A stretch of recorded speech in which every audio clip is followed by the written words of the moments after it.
Bank Indonesia terus memperkuat strategi stabilisasi nilai tukar rupiah yang sesuai dengan fundamental, terutama melalui intervensi transaksi non-delivery forward di pasar luar negeri, offshore NDF. Assalamualaikum warahmatullahi wabarakatuh. Salam sejahtera bagi kita semuanya. Salam Om Swastiastu, Namo Buddhaya, salam kebajikan. Yang kami hormati Ibu Menteri Keuangan, Bapak Kepala Dewan Komisioner OJK, Kepala Dewan Komisioner LPS, rekan-rekan media yang mengikuti jalannya konferensi pers ini. Saya akan melanjutkan bagian dari respon kebijakan Bank Indonesia dalam kaitannya koordinasi KSSK sebagai berikut. Bank Indonesia terus memperkuat respon bauran kebijakan moneter, makrobudensial, dan sistem pembayaran untuk menjaga stabilitas dalam rangka memperkuat pertumbuhan ekonomi yang berkelanjutan, termasuk dalam mengantisipasi dampak ketidakpastian global terkait dengan kebijakan tarif pemerintah Amerika Serikat yang tadi Bu Menteri Keuangan sudah menjelaskan. Kebijakan moneter terus diperkuat untuk menjaga stabilitas dan mendorong pertumbuhan ekonomi. Pro Stability and Growth. Sementara itu, kebijakan makrobudensial dan sistem pembayaran terus dioptimalkan untuk mendukung pertumbuhan ekonomi yang berkelanjutan pro growth. Dalam kaitan ini, di bidang kebijakan moneter, rapat Dewan Gubernur Bank Indonesia pada tanggal 22 dan 23 April 2025 memutuskan untuk mempertahankan BI rate sebesar 5,75%. Demikian juga suku bunga deposit facility tetap sebesar 5% dan suku bunga lending facility tetap sebesar 6,5%. Keputusan ini konsisten dengan upaya menjaga perkiraan inflasi pada tahun 2025 dan 2026 tetap terkendali dalam sasaran 2,5 plus minus 1%. Mempertahankan stabilitas nilai tukar rupiah yang sesuai dengan fundamental di tengah makin meningkatnya ketidakpastian global serta untuk turut mendukung pertumbuhan ekonomi. Kedepan, Bank Indonesia terus mencermati ruang penurunan BI rate lebih lanjut dengan mempertimbangkan stabilitas nilai tukar rupiah, prospek inflasi, dan perlunya mendorong pertumbuhan ekonomi ke depan. Bank Indonesia terus memperkuat strategi stabilisasi nilai tukar rupiah yang sesuai dengan fundamental, terutama melalui intervensi transaksi non-delivery forward di pasar luar negeri, offshore NDF, serta transaksi spot dan domestik non-delivery forward DNDF di pasar domestik. Seperti tadi dikemukakan, Bank Indonesia sejak tanggal 7 April 2025 melakukan intervensi di pasar offshore NDF secara berkesinambungan di pasar Asia, Eropa, dan New York guna memperkuat stabilisasi nilai tukar rupiah dari tingginya tekanan global. Respon kebijakan ini memberikan hasil positif tercermin dari perkembangan rupiah yang terkendali stabil dan bahkan cenderung menguat yang tadi telah disampaikan oleh Bu Menteri Keuangan. Strategi tersebut disertai dengan pembelian SPN di pasar sekunder untuk menjaga stabilitas pasar keuangan dan kecukupan likuiditas di perbankan. Selama tahun 2025, data hingga 22 April 2025, Bank Indonesia telah membeli SPN sebesar 80,98 triliun, 80,98 triliun rupiah, yaitu melalui pasar sekunder sebesar 54,98 triliun rupiah, 54,98 triliun rupiah, dan dari pasar primer dalam bentuk surat perbendaharaan negara SPN sebesar 26 triliun rupiah. Pemilihan SBN oleh Bank Indonesia ini mencerminkan eratnya sinergi kebijakan moneter dan kebijakan fiskal pemerintah. Bank Indonesia juga memperkuat strategi operasi moneter pro market untuk meningkatkan efektivitas kebijakan moneter dan menjaga stabilitas sistem keuangan, yaitu dengan pertama, menjaga struktur suku bunga instrumen moneter dan swap falas agar tetap menariknya aliran masuk portofolio asing ke aset keuangan domestik. Kedua, memperkuat strategi transaksi term repo dan swap falas untuk menjaga kecukupan likuiditas di pasar uang dan perbankan. Serta ketiga, memperkuat peran dealer utama atau primary dealer untuk meningkatkan transaksi berbagai instrumen moneter termasuk SRBI di pasar sekunder dan transaksi repurchase agreement atau repo antar pelaku pasar. Selain itu, pada Februari 2025, Bank Indonesia menerbitkan kebijakan perluasan instrumen penempatan dan pemanfaatan devisa hasil ekspor sumber daya alam (DHESDA) untuk mendukung pelaksanaan kebijakan kewajiban penyimpanan DHESDA di dalam negeri sesuai Peraturan Pemerintah Nomor 8 Tahun 2025 melalui penempatan di instrumen term deposit TD falas DHE sampai dengan tenor 12 bulan. Kedua, penempatan di instrumen SVBI, Sekuritas Falas Bank Indonesia, dan Sukuk Falas Bank Indonesia, SUVBI, sampai dengan tenor 12 bulan.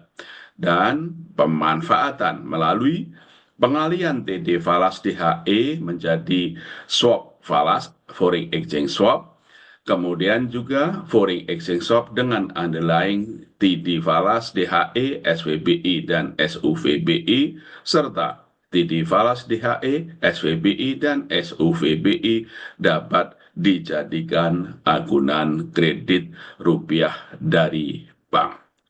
Di bidang kebijakan makrobudensial, implementasi makrobudensial longgar diperkuat untuk mendorong pertumbuhan kredit pembiayaan perbankan dalam rangka mendukung pertumbuhan ekonomi berkelanjutan dan tetap menjaga stabilitas sistem keuangan, yaitu dengan pertama, mengimplementasikan penguatan kebijakan insentif likuiditas makrobudensial (KLM) pada 1 April 2025 untuk mendorong pertumbuhan kredit pembiayaan perbankan pada sektor-sektor prioritas yang mendukung pertumbuhan dan penciptaan lapangan kerja sejalan dengan program Astacita pemerintah. Kebijakan insentif likuiditas makrobudensial (KLM) ini ditingkatkan dari paling besar 4% menjadi sampai dengan 5% dari dana pihak ketiga. Dapat disampaikan hingga minggu kedua April 2025, Bank Indonesia telah memberikan insentif kebijakan likuiditas makrobudensial dengan jumlah sebesar 370,6 triliun rupiah, 370,6 triliun rupiah, meningkat sebesar 78,3 triliun rupiah dari minggu keempat Maret 2025 yang sebesar 292,3 triliun rupiah. Khusus sektor perumahan, insentif kebijakan likuiditas makrobudensial meningkat sebesar 84 triliun rupiah. 84 triliun rupiah dari minggu keempat Maret 2025 seiring dengan implementasi penguatan kebijakan likuiditas makrobudensial pada 1 April 2025. Penambahan insentif likuiditas sektor perumahan tersebut sebagai dukungan konkret Bank Indonesia untuk pelaksanaan program-program pemerintah di bidang perumahan rakyat. Dari sisi penerimanya, insentif kebijakan likuiditas makro Brazil diberikan masing-masing kepada kelompok bank BUMN jumlahnya sebesar 161,7 triliun rupiah. 161,7 triliun rupiah. Bank-bank umum swasta nasional sebesar 167,4 triliun rupiah. 167,4 triliun rupiah. Bank Pembangunan Daerah sebesar 35,7 triliun rupiah dan kantor cabang bank asing sebesar 5,8 triliun rupiah. Secara sektoral, insentif tersebut disalurkan kepada sektor-sektor prioritas, yaitu sektor pertanian, real estate, perumahan rakyat, konstruksi, perdagangan dan manufaktur, transportasi, pergudangan, pariwisata, dan ekonomi kreatif, serta UMKM, ultra mikro, dan hijau. Yang kedua, di bidang kebijakan makro Brazil, Bank Indonesia juga mempertahankan rasio countercyclical capital buffer sebesar 0%, rasio intermediasi makro Brazil RIM pada kisaran 84 sampai dengan 94%, rasio loan to value financing to value ratio atau yang sering disebut kebijakan uang muka, kredit pembiayaan properti yaitu tetap uang mukanya 0% dan uang muka kredit pembiayaan kendaraan bermotor bank juga uang mukanya tetap sebesar 0%. Dan ini pemberlakunya diperpanjang efektif 1 Januari sampai dengan 31 Desember 2025 dan pada waktunya kami akan tetap review terus. Juga rasio penyangga likuiditas makro Brazil PLM tetap sebesar 5% dengan fleksibilitas repurchase agreement 5% dan rasio likuiditas makro Brazil syariah 3,5% dengan fleksibilitas repo 3,5%. Yang ketiga, di bidang kebijakan makro Brazil longgar, Bank Indonesia juga memperkuat implementasi ketentuan rasio pendanaan luar negeri RPLM untuk mendorong pendanaan perbankan bagi manajemen likuiditasnya dan penyaluran kredit ke sektor real. Dengan implementasi kebijakan ini, pendanaan perbankan dapat diperluas tidak hanya pada dana pihak ketiga, tetapi juga sumber-sumber lain, termasuk penerbitan sekuritas maupun dari pinjaman luar negeri. Dan keempat, Bank Indonesia juga memperkuat publikasi asesmen transparansi suku bunga dasar kredit SBDK dengan pendalaman pada suku bunga kredit berdasarkan sektor prioritas yang menjadi cakupan kebijakan insentif likuiditas makro Brazil. Sementara itu, kebijakan sistem pembayaran diarahkan untuk turut menopang pertumbuhan ekonomi, khususnya sektor perdagangan dan UMKM. Keandalan infrastruktur dan struktur industri sistem pembayaran terus diperkuat. Demikian pula akseptasi digitalisasi sistem pembayaran juga terus diperluas. Dalam mendukung layanan publik dan transaksi retail secara digital, Bank Indonesia meluncurkan kris tanpa pinde, kris TAP, pada 14 Maret 2025 sebagai perluasan alternatif pembayaran yang cepat, mudah, murah, aman, dan andal bagi masyarakat. Bank Indonesia juga terus memperkuat dukungan kebijakan sistem pembayaran pada program-program pemerintah, di antaranya melalui perluasan kris antar negara cross-border serta literasi keuangan untuk pekerja migran Indonesia.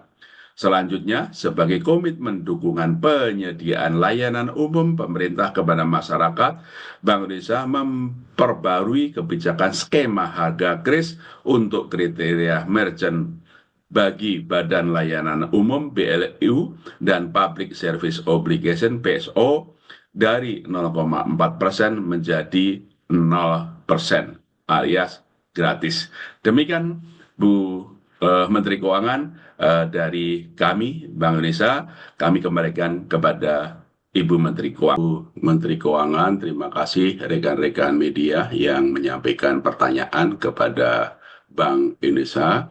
Ada 3 pertanyaan. Yang pertama dari Saudara Maulana Kautsar, Investor Trust, yang menanyakan bagaimana dengan proyeksi IMF mengenai transaksi berjalan Indonesia yang minus 1,5% defisitnya pada tahun 2025. Dapat kami sampaikan sesuai konferensi pers kami kemarin dalam rapat Dewan Gubernur, kami sampaikan bahwa Bank Indonesia memperkirakan defisit transaksi berjalan pada neraca pembayaran Indonesia pada tahun 2025 itu rendah, yaitu kisaran defisitnya 0,5% sampai dengan 1,3% dari PDB.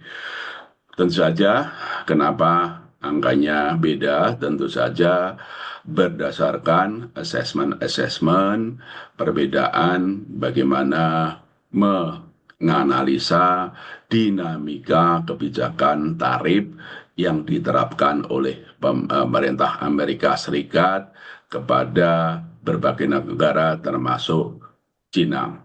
Kami mendasarkan analisis kami adalah yang disampaikan pemerintah Amerika Serikat pada tanggal 9 April 2025, di mana kebijakan tarif yang resiprokal diberlakukan untuk Cina, Tiongkok, sementara untuk negara-negara lain ditunda 90 hari. Kami perhitungkan, yang kami perhitungkan adalah statement pernyataan tanggal 9 April itu, dan kami hitung efektif tarifnya berapa dan dampaknya terhadap pertumbuhan ekonomi dunia, Amerika, dan China. Seperti kami sampaikan kemarin, pertumbuhan ekonomi dunia itu kami perkirakan akan menurun dari 3,2% menjadi 2,9% pada tahun 2025. Sementara tentu saja sebagaimana Pak Saudara Maulana sampaikan di WO, IMF tentu saja memperhitungkan tidak hanya tarif yang 9 April, tapi juga analisis yang lain. Tentu saja nanti berdampak kepada seberapa besar ekspor ke Indonesia, direct impact langsungnya terhadap Amerika, dan juga indirect impact, dampak tidak langsungnya ekspor Indonesia kepada Tiongkok. Perlu kita sadari bersama ini, sebagai tadi sampaikan oleh Bu Menteri Keuangan, dinamika kebijakan tarif ini terus berlangsung dan tentu saja perlu dilakukan assessment lebih lanjut. Tapi ada 3 hal yang mendasari kami, keyakinan kami, optimisme kami bahwa stabilitas eksternal ekonomi Indonesia cukup kuat dalam menghadapi gejolak global tadi. 3 indikator yang mendasari optimisme kami terhadap ketahanan eksternal ekonomi Indonesia. Yang pertama, defisit yang kami perkirakan tadi 0,5 sampai 1,3% dari PDB, defisit transaksi berjalan itu tergolong rendah. Ukuran-ukuran kami dan juga standar internasional, kalau untuk negara-negara yang sedang membangun seperti Indonesia, emerging market and developing country, sepanjang defisit transaksi berjalan itu tidak lebih dari 3%, itu kategorinya stabilitas eksternalnya itu tetap kuat. Itu alasan yang pertama. Yang kedua, kami juga optimis bahwa secara keseluruhan defisit transaksi berjalan tadi dapat dipenuhi dari surplus transaksi modal dan finansial, baik dari portfolio inflows maupun dari penanaman modal asing maupun sumber-sumber aliran dana asing, termasuk juga dampak positif dari kebijakan pemerintah untuk DHE SDA. Jadi defisit transaksi berjalan kami meyakini dapat dipenuhi dari surplus transaksi modal dan financial, sehingga secara keseluruhan neraca pembayaran akan surplus. Itu alasan yang kedua. Yang ketiga, kenapa stabilitas eksternal ekonomi Indonesia cukup kuat?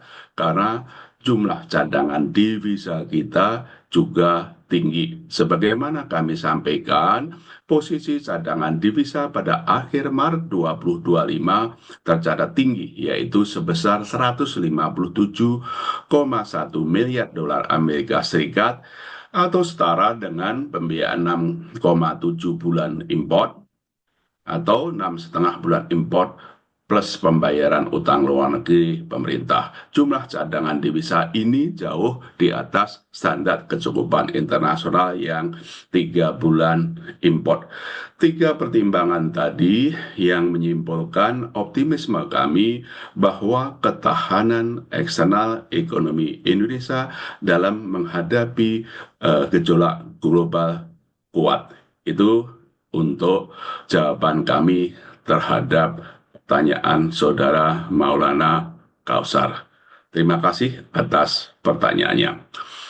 Pertanyaan yang kedua adalah dari Saudari Anggi MNC Portal yang menanyakan bagaimana evaluasi KSSK terhadap dampak kebijakan tarif Amerika Serikat terhadap stabilitas pasar keuangan domestik, termasuk nilai tukar rupiah dan aliran modal asing. Saya akan memberikan penjelasan dampaknya terhadap aliran modal asing dan nilai tukar rupiah dan bagaimana kami mengatasinya. Perlu Saudari Anggi sampaikan, pahami bahwa yang terasa sekarang atas kebijakan tarif yang dalam jangka pendek ini adalah sangat tingginya ketidakpastian atau premi risiko dari para pelaku atau investor global. Ini bisa Saudari Anggi lihat dari berbagai indeks seperti Economic Policy Uncertainty. Bisa juga Trade Policy Uncertainty yang meningkat tinggi, bahkan lebih tinggi dari levelnya pada saat awal-awal COVID tadi.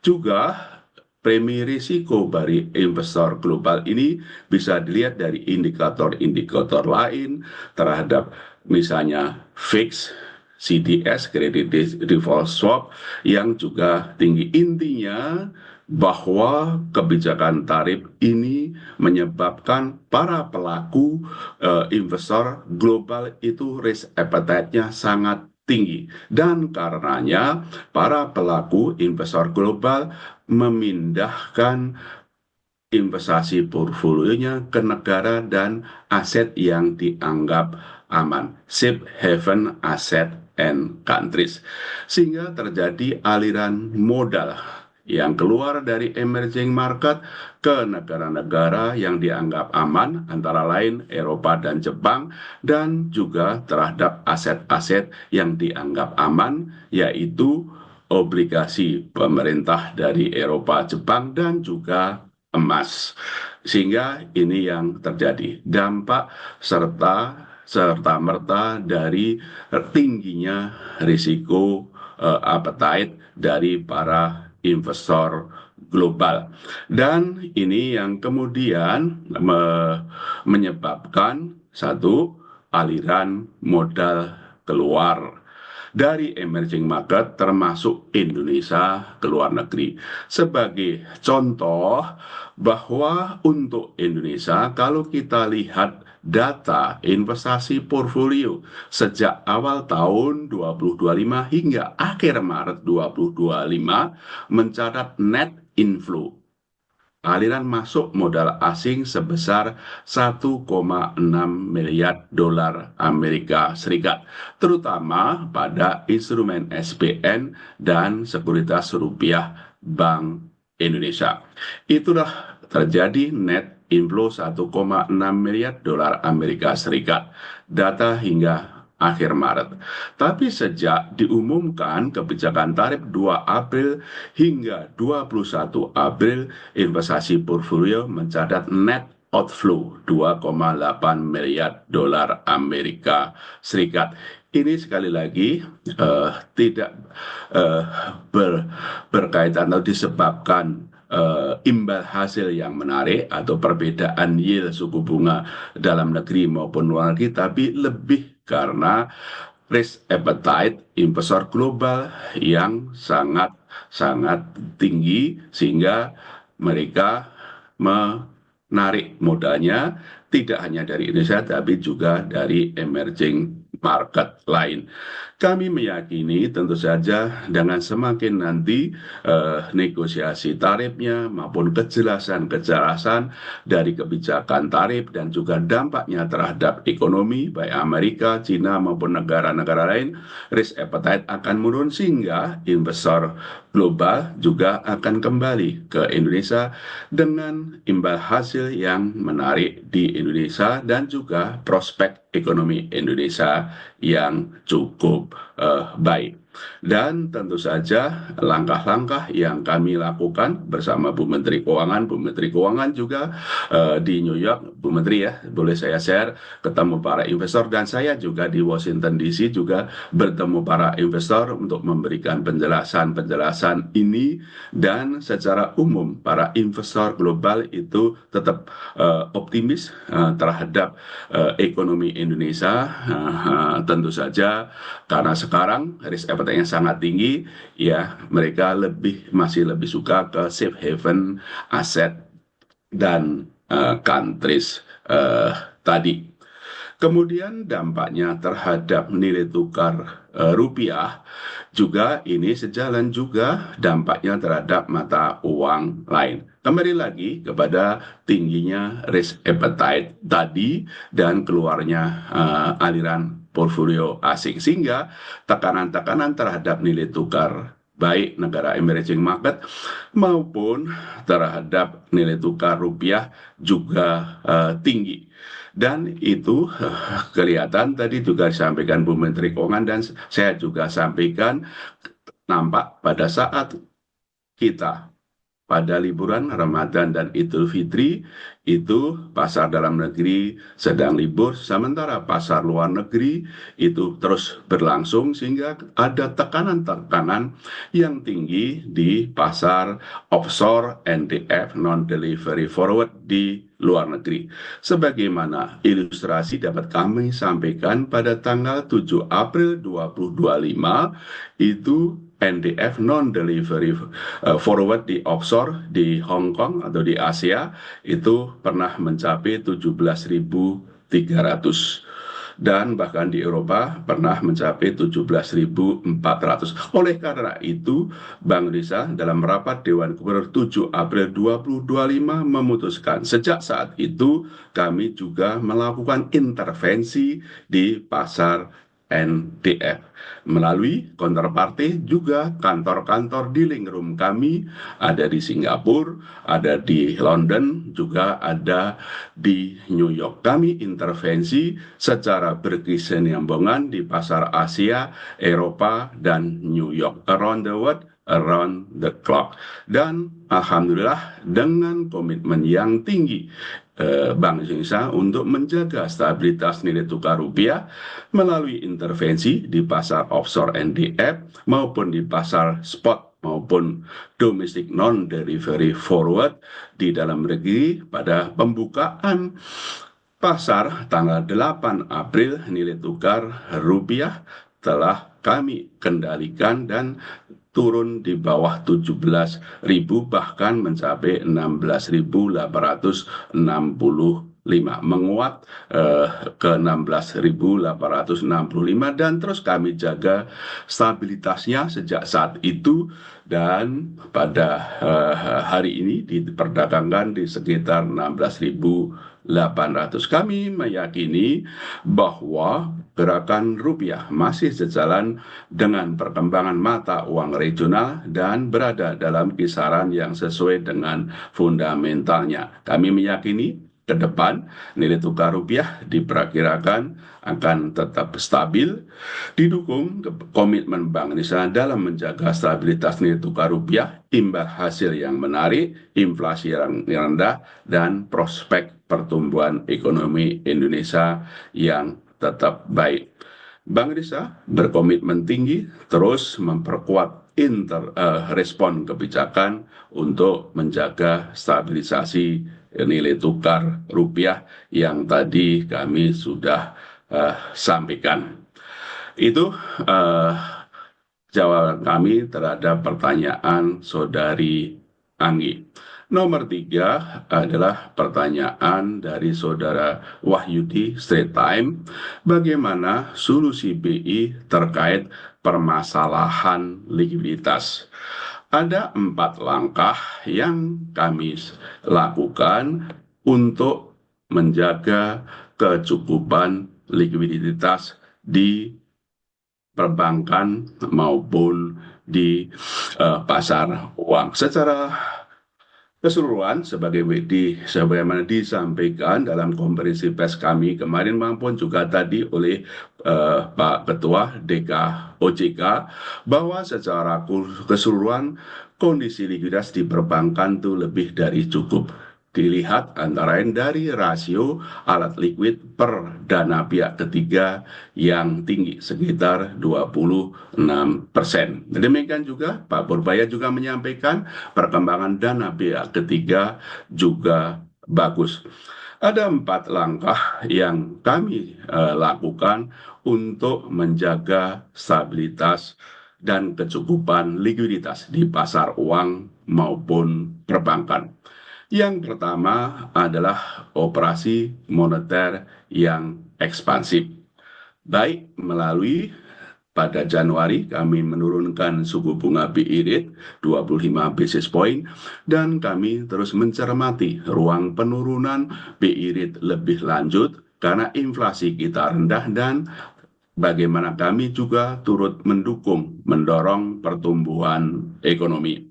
Kami masih melihat ruang penurunan suku bunga masih terbuka. Tentu saja masalah timingnya perlu kami pertimbangkan, stabilitas nilai tukar rupiah, prospek inflasi, maupun juga perlunya mendorong pertumbuhan ekonomi ke depan. Fokus kami karena ada gejolak global pada stabilitas nilai tukar rupiah dalam jangka pendek. Kami terus mencermati ruang penurunan BI rate lebih lanjut. Itu adalah yang pertama, melalui operasi moneter yang ekspansif. Yang kedua adalah Bank Indonesia juga melakukan pembelian SPN di pasar sekunder untuk menjaga stabilitas pasar keuangan dan kecukupan likuiditas di perbankan. Dengan demikian, intervensi kami untuk menjaga stabilitas nilai tukar rupiah dilakukan dengan tidak mengganggu, bahkan tetap menjaga kecukupan likuiditas di perbankan. Itu yang tadi kami sampaikan selama tahun 2025 hingga 22 April 2025. Bank Indonesia telah membeli SPN jumlahnya 80,98 triliun rupiah. Dengan membeli SPN ini tentu saja kami menambah likuiditas di pasar uang maupun perbankan. Itu adalah langkah dari nomor 1, kebijakan suku bunga. Kedua, operasi moneter yang ekspansif melalui term repo, swap falas, maupun yang lain-lain. Yang ketiga adalah pemberian SPN dari pasar sekunder. Dan yang keempat adalah penambahan atau peningkatan insentif kebijakan likuiditas makroprudensial bagi bank-bank yang menyalurkan kredit ke sektor-sektor prioritas. Tadi sudah kami sampaikan hingga minggu kedua April 2025, Bank Indonesia telah memberikan insentif kebijakan likuiditas makroprudensial jumlahnya 370,6 triliun rupiah. Dengan demikian inilah penambahan likuiditas kepada perbankan. Ini yang kami lakukan. Jadi Saudara Wahyudi, secara keseluruhan kondisi likuiditas di perbankan itu memadai, antara lain terlihat dari rasio alat likuid per dana pihak ketiga.